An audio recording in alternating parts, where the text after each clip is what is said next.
Oh, that was a good one. Oh, Trying to grab that one for you? I don't need you to grab it for me. Oh, that is a good one. Let me show you how us pros do it. Mason, get the net. Oh, come here. Are you sure you don't need some help back Yeah, there? choked it. Look at that. Choked it. I had a little one going nip me right Choked there. it. Look at that. That's a good one. He wanted it. So it's that time of year. It's warming up. The fish are spawning or done spawning. So that means it's time to break out top waters. And what I mean by today is a frog. And I look back over my career and early on in my career of, we always thought frogs were, weedless frogs were something that you used over vegetation, matted vegetation, lily pads, something especially we in the Midwest only knew of for fishing farm ponds or something like that.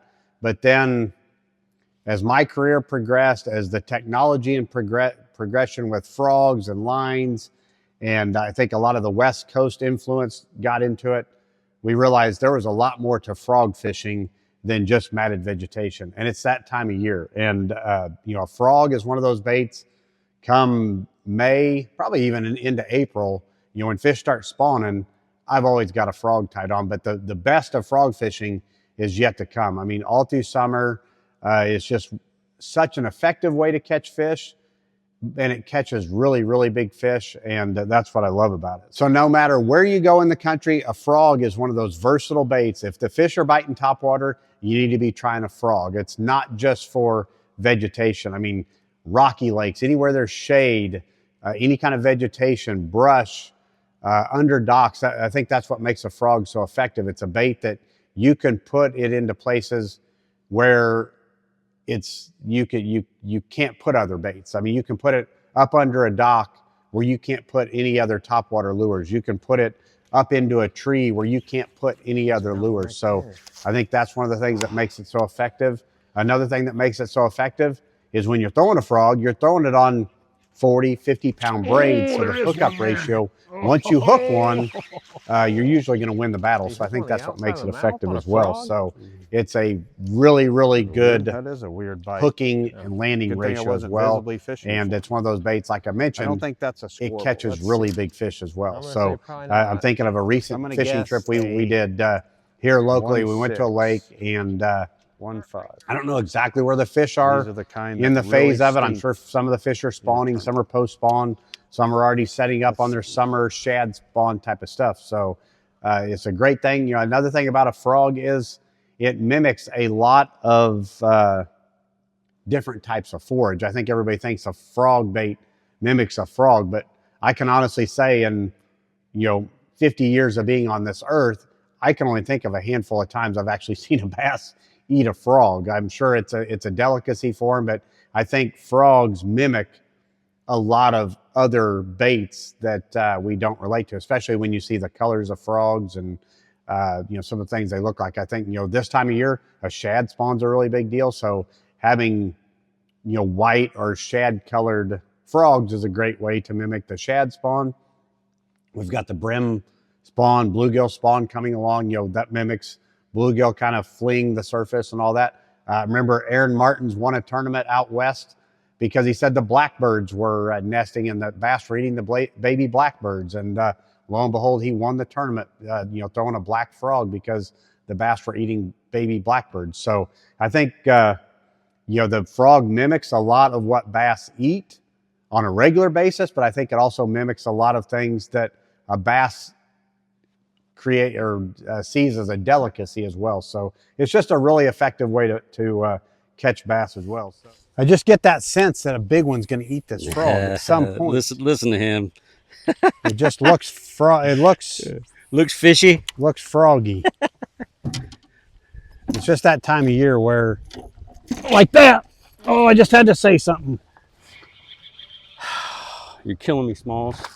Bass as well. So and when I'm talking the world of frogs, I'm talking two different frogs. Basically, your walking frog and a popping type frog. So, you know, there's the type that have more of a popping nose to them. I like those in places where I'm fishing it more, just kind of working it slower, kind of like a pop-R type bait, just in a certain spot. A walking frog is something where I'm fishing more of covering water and walking a frog as well. But, you know, they're both the same. When's one better than the other? I can't really say exactly when one is better than the other, but I can tell you, if I really get a couple bites on a frog, I'm going to start experimenting with both those baits to figure out which one that they want the best. So I think back several years back in my career when myself and Cliff Crochet, we were fishing a cove together, and I think the first day we both caught him on a frog really well, and the next day he beat me on a frog. Well, come to find out, I was throwing a regular walking frog and he was throwing a popping frog. So if you're in those situations, you really need to mix it up with both and just see what the preference is. So when it comes to frogs, there's a lot of great frogs out there on the market. The whole key is one that walks good or pops good and has good hooks to it. The thing I can tell you about hooks is there's a lot of aftermarket hooks. You need to experiment with it, find out what works for you there, or experiment with pliers. It seems like a lot of the frogs that are out there, the hooks that come on them, they're made to be very, very weedless, and that's great, but you want a good hookup ratio. So you see a lot of pros, even myself, where we tend to take pliers, open the hooks up a little bit more. They're not going to be as weedless, but you're going to get a lot better hookup ratio as well. So colors, if I can tell you, if you're new to frog fishing, because I can tell you most of the pros are the same way, they have black frogs and white frogs. And, you know, keep it simple. It seems like a white frog on cloudy days, or fish or seem to be if they're feeding on shad or whatever. If it's a bright sunny day or very, very dark conditions, a black frog. So those two, if nothing else, you can't go wrong right there. I do mix it up with kind of some sexy shad or shad colored looking frogs, some bluegill looking frogs, but day in and day out, 90% of my frog fishing is either with a black frog or a white frog. So that's really important there. And then, like I said, just mixing it up with, you know, finding what the perfect fit is for you. I can tell you another little secret too, when it comes to a frog, is when they come, they have a lot of different legs on them, or, you know, tails on them. And if you trim those, it's easier to make that frog walk in place. So the shorter they are, the easier it will walk. And another trick I can show you is, you notice how these are not the same length.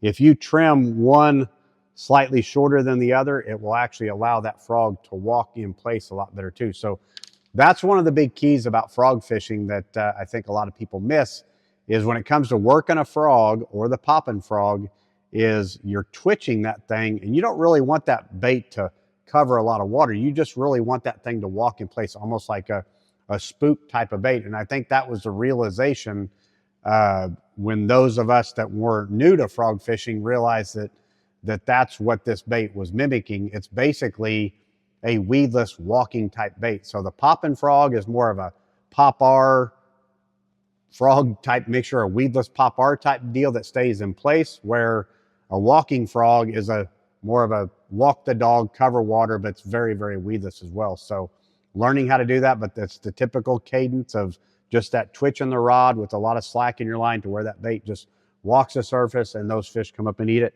The thing I can tell you, when a fish comes up to eat a frog, it's that learning that hesitation to set the hook.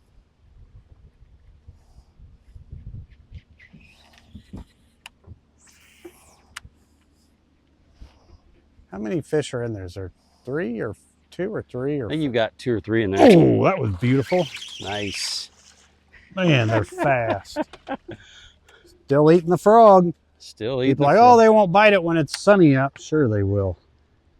See, I proved it to you. You have. You've broadened my guy. horizon, that's for sure.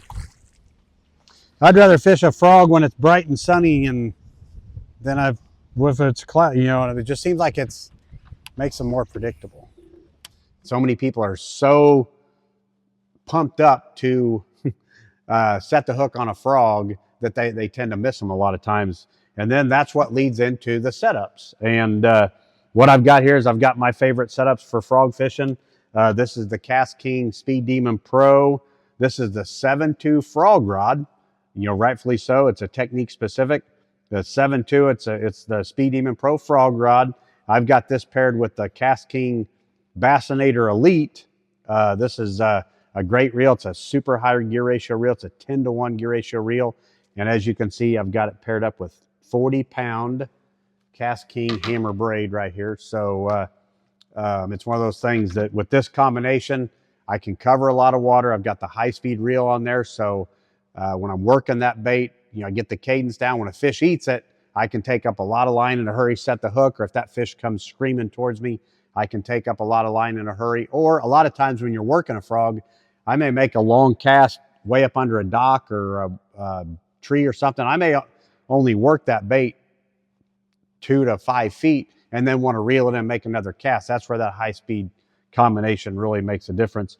The other setup I like, this is my heavier setup. If I'm fishing more matted vegetation, really heavy cover, I'm going to use the frog rod. If I want something with a little bit softer tip, this is the Cast King Speed Demon Pro jig worm rod. It's a 7.3 rod. It's got a little bit longer tip, but a little bit softer tip, so I can load that thing up. I can really skip it way up under docks, way under trees, and put this thing in a lot of places where you just can't put another bait.